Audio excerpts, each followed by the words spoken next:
Boom! Hanap mo ba ay handheld na turbo fan na hindi lang basta fan kundi merong cooling effect kagaya nito?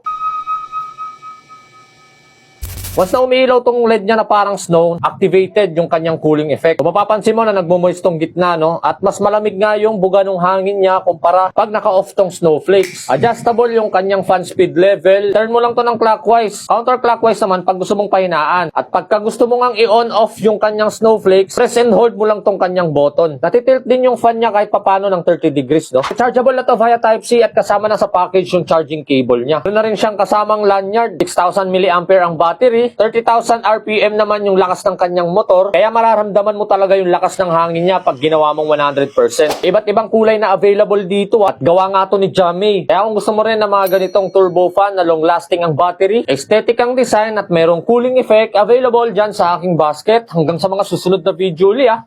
Paalam! Jamie!